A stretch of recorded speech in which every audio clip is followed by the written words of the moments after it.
నమస్కారం కిరణ్ టీవీ ప్రేక్షకులకి స్వాగతం. ప్రస్తుతం మనతో పాటు ఉన్నారు ప్రముఖ ఆధ్యాత్మికవేత్త, జ్యోతిష పండితులు, వాస్తు నిపుణులు, అమ్మవారి ఉపాసకులు నానాజీ పట్నాయక్ గారు. నమస్కారం గురుగారు. శ్రీమాత్రే నమః. జూలై నెలలో ద్వాదశ రాశుల వారికి ఏ విధంగా ఉంది గురుగారు? ఎలాంటి జాగ్రత్తలు పాటించాలి గురుగారు? నెల మొత్తం కూడా యోగించాలి అంటే ఏ అమ్మవారిని ఆరాధించాలి, ఏ అయ్యవారిని ఆరాధించాలి? మా ప్రేక్షకుల కోసం ఒక్కసారి మీ మాటల్లో తెలియజేయండి. అనుకూలించే తేదీలు ఏంటి, ప్రతికూలించే తేదీలు ఏంటి గురుగారు? మా కోసం తెలియజేయండి గురుగారు. దీనికంటే ముందుగా అసలు గ్రహస్థితి ఎలా ఉందో చూసుకోవాలి. కుంభంలో రాహువు, మీనంలో శని, అవును, వృషభ రాశిలో శుక్రుడు ఉన్నాడు. అదేవిధంగా మిథునంలో రవి గురువులు కలిసి ఉండి 15వ తేదీ నుంచి రవి 16వ తేదీ ఆల్మోస్ట్ 15 మధ్యాహ్నం 16వ తేదీ నుంచి కర్కాటకంలోకి ఎంటర్ అవుతారు. అలాగే కర్కాటకంలో బుధుడు, సింహరాశిలో కుజుడు, కేతువు. ఈ యొక్క చంద్రుడు 1వ తేదీ నుంచి మొత్తం మనకి కర్కాటకం వరకు ఈ యొక్క 30 రోజులు సంచారం అనేటువంటి జరుగుతుంది. ఈ మాసంలో 31 రోజులు, జూలై మాసం కాబట్టి. గురుగారు, మిథున రాశి వారికి ఏ విధంగా ఉంది గురుగారు? ఆర్థికంగా లేదా ఆరోగ్యంగా పరంగా లేదా విద్యాపరంగా లేదా బిజినెస్ స్టార్ట్ చేసాము రన్ అవ్వట్లేదు అని బాధపడుతూ ఉంటారు, లేదా పిల్లలు చదవట్లేదు అని బాధపడుతూ ఉంటారు. ఒకవేళ వాళ్ళ మిథున రాశి అయితే ఎలాంటి జాగ్రత్తలు తీసుకోవాలి గురుగారు? ఒకటమ్మా, మిథునం వారికి లగ్నంలో రవి గురువులు ఉన్నారు. గురువు కొంచెం కంబస్ట్లో ఉన్నందుకు కొంచెం వివాహము, ఉద్యోగ సంబంధించిన విషయంలో ఎక్కడో స్ట్రక్ అయిన ఫీలింగ్ వస్తూ ఉంటుంది. కాకపోతే ఈ రెండు గ్రహాలు లగ్నంలో ఉన్నందుకు వీళ్ళకి ఏంటంటే లగ్నం కానివ్వండి, రాశి కానివ్వండి, నేమ్ అయితే వస్తూ ఉంటుంది. ఇక్కడ నేమ్ విషయంలో చాలా బాగుంటుంది. కాకపోతే 1వ తేదీ వీళ్ళు ఎట్టి పరిస్థితుల్లో అగ్రిమెంట్స్ చేసే విషయంలో, ఎవరికైనా మనీ ఇచ్చే విషయంలో 1వ తేదీ కొంత జాగ్రత్తగా ఉండాలి. ఇక 14, 15 తేదీలు పెద్ద మొత్తంలో ఇన్వెస్ట్మెంట్స్ లేదా తండ్రి గారి తరపు వారికి ఏదైనా బ్యాంక్ ట్రాన్సాక్షన్ చేసే విషయంలో కొంచెం జాగ్రత్తగా ఉండాలి. 16, 17 తేదీలు ఉద్యోగం విషయంలో తొందరపాటు నిర్ణయాలు పనికిరావు. ఉద్యోగపరంగా ప్రయాణాలు కనిపిస్తున్నాయి వీరికి. ఇక వీరికి కొంచెం ముఖ్యంగా 3వ స్థానంలో కుజకేతువులు ఈ నెల 28వ తేదీ వరకు ఉంటాడు కాబట్టి కమ్యూనికేషన్స్, ఎవరితోనూ మాట్లాడేటప్పుడు, ఈ విషయాలు షార్ట్ జర్నీ చేసేటప్పుడు అన్నదమ్ములతోని కొంత జాగ్రత్తగా ఉండాలి. భూముల వల్ల లేకపోతే మార్కెటింగ్ రిలేటెడ్ వాటి వల్ల ధనయోగం అయితే ఉంది వీరికి, అందులో ఎటువంటి సందేహం లేదు. ఎవరైనా ఇష్టపడి వివాహం చేసుకుందాం అనుకునేటువంటి వారికి ఇప్పుడు సరైన సమయం చెప్పాలంటే. అదే ఇంకోటి ఏంటంటే విదేశీ సంబంధాలు కుదరడము, లేదా వీళ్ళు విదేశాలకు వెళ్ళాలనే ప్రయత్నం కూడా ఇప్పుడు ఫలిస్తుంది. బికాజ్ ఆఫ్ భాగ్యంలో రాహు ఉన్నాడు, 12లో శుక్రుడు ఉన్నాడు, 3వ స్థానంలో కుజకేతుడు, 2లో బుధుడు, ఈ కాంబినేషన్ కలిసింది కాబట్టి. అలాగే వివాహ ప్రయత్నాలు అంటే ఇష్టపడిన వారిని వివాహం చేసుకోవడం బాగుంది. కాకపోతే ఎక్కడో తెలియని అవతల వారి నుంచి ప్రెజర్ ఉంటూ ఉంటుంది వీరికి, అదొకటి కొంచెం చూసుకుంటూ ఉండాలి. అలాగే కొంత తాతగారి ఆస్తికి సంబంధించిన విషయంలో పాజిటివ్గా ఉంటుంది, అష్టమాధిపతి దశమంలో ఉన్నందుకు.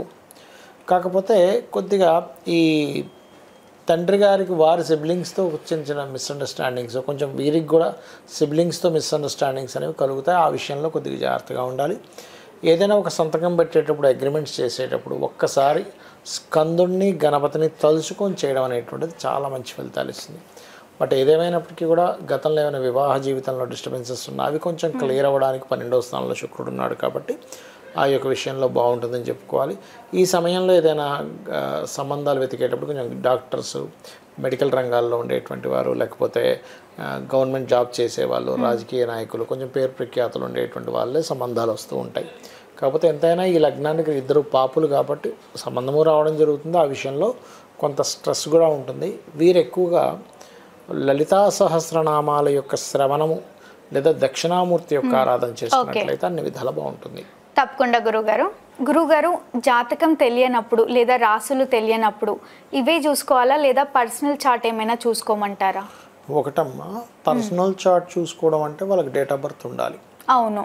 తెలీదు అన్నప్పుడు ఏంటంటే వాళ్ళ పేరు మీద చూసుకుంటారు. పేరు మీద చూసుకునేది ఒక 10 to 15% మాత్రమే పనిచేస్తుంది.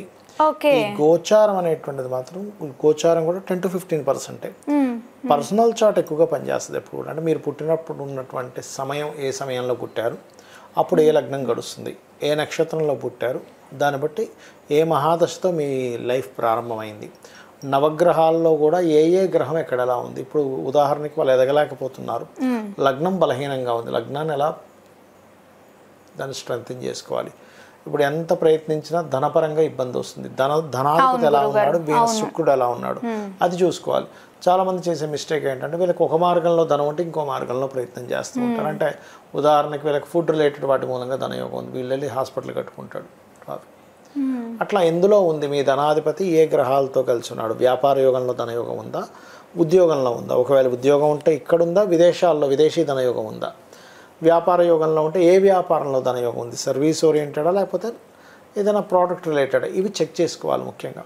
అలాగే మరి కొంతమందితో కలవడం వల్ల ఇబ్బంది వస్తుంది, అది అన్నదమ్ములతో కావచ్చు, లేకపోతే అలా అన్నదమ్ములతో కొంతమందికి ఇబ్బంది ఉంటుంది. ఎందుకుంది అలా ఉన్నప్పుడు దానికి రెమెడీ ఏం చేసుకోవాలి? వాళ్ళ ప్రయత్నాలు సక్సెస్ అవ్వవు, ఏది మొదలుపెట్టినా ఆగిపోతుంది అంటూ ఉంటారు. అలాంటప్పుడు 3వ అధిపతి ఎలా ఉన్నాడు, 3లో ఉండే గ్రహాలు ఎలా ఉన్నాయంటే ప్రయత్న స్థానం, సిబ్లింగ్ హౌస్ అంటారు, అది చెక్ చేసుకొని దానికి పరిహారాలు చేసుకుంటే ప్రయత్నం సిద్ధిస్తుంది.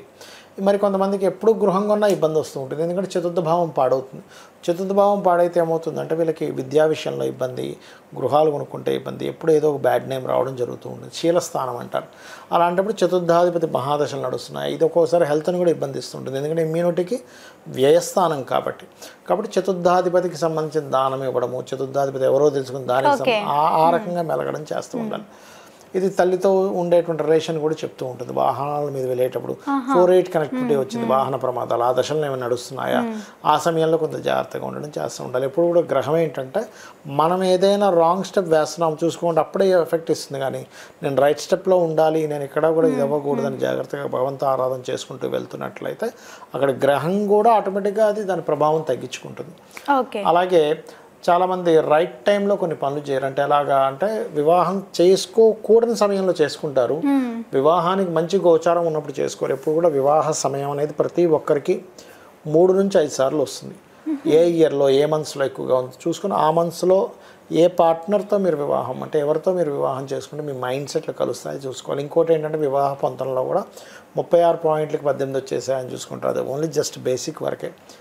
నక్షత్రాధిపతులు, రాస్యాధిపతులు, ఆకర్షణ ఇచ్చేటువంటి గ్రహాలు, బుద్ధికారకుడు, మనస్కారకుడు, జీవకారకుడు, కర్మకారకుడు, కాలమోక్షకారకులు అయినటువంటి రావుకేతువులు, ఇవి ఎలా కలిసాయో చూసుకోవాలి. అప్పుడే వీళ్ళకి ఇద్దరి మధ్యన అవగాహన, నమ్మకం అనేటువంటిది పెరుగుతుంది. అలాగే మనం ఇన్వెస్ట్మెంట్ చేసే టైం కూడా ఉంటుందమ్మా. అంటే 12వ అధిపతి ఎలా ఉన్నాడు, 12వ స్థానానికి ఏదైనా పాపగ్రహ సంబంధం వస్తుందా, అప్పుడు మీరు చేసిన ఇన్వెస్ట్మెంట్ వేస్ట్ అయిపోతుంది, డెడ్ ఇన్వెస్ట్మెంట్ అంటాం. లేదా ఒక్కొక్కసారి 12వ అధిపతి బాగున్నాడు, కొంతమంది చూడండి 4 లక్షలు పెట్టి కొన్నారంటే అసలు ఒకప్పుడు ఇప్పుడు అసలు అది ₹1 కోటి అయిపోయింది అంటారు. అంటే ఇన్వెస్ట్మెంట్ బాగా కలిసి వచ్చే టైంలో ఇన్వెస్ట్మెంట్ చేయాలి. జ్యోతిషాస్త్రంలో ఇవన్నీ ఉంటాయి, ఇవన్నీ కూడా. అలాగే ఒక్కోసారి తండ్రి గారి ఆస్తి వీళ్ళు ఉంచుకోకూడదు. 12వ అధిపతి కనుక పాడేటంటే తండ్రి ఆస్తి ఈ అబ్బాయి పేరు మీద అమ్మాయి పేరు పెట్టుకోకూడదు, అది అమ్మేసి కూడా కొనుక్కోవాలి అదే మనీతో. కానీ యాజ్ ఇట్ ఈజ్ భూమి ఉంచుకోకూడదు. లేదా ఒక్కోసారి అష్టమాధిపతి పాడైతే తాతగారు ఆస్తి ఉంచుకోకూడదు. ఇలా అనేకమైనటువంటి విషయాలు, 1 కాదు 2 కాదు, ఇవన్నీ చూసుకుంటూ వీళ్ళు ఏ దేవత, ఇప్పుడు ఎవరికైనా సరే ఈ భూమి మీద జన్మించినప్పుడు రుణము, రోగము, శత్రుత్వం ఉండకూడదు అనుకుంటారు. రుణాలను ఉండాలని ఎవరు కోరుకోరు, రోగంతో బాధపడాలని ఎవరు కోరుకోరు, శత్రుత్వాలు నాకు బాగుండాలండి అనుకోరు. వీటన్నిటినీ తగ్గించేది వీళ్ళ ఉపాసనా దేవత. అంటే పంచమాధిపతి ఎలా ఉన్నాడు, చాలామంది తెలియక పంచమాధిపతి పాడైపోయినా ఆ రింగ్ పెట్టుకుంటారు. అసలు ఏ రత్నం ధరించాలి, రత్నం వల్లే మొత్తం కోటీశ్వరులు అయిపోతారు అనుకోకూడదు, జస్ట్ సపోర్ట్ పనిచేస్తుంది.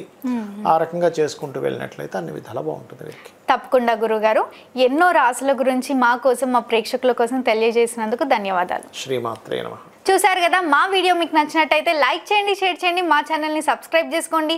గురుగారిని కలవాలి, మరిన్ని వివరాలు తెలుసుకోవాలి అనుకుంటే వీడియోలో స్క్రోల్ అవుతున్న నెంబర్ని కాంటాక్ట్ అవ్వండి. ధన్యవాదాలు.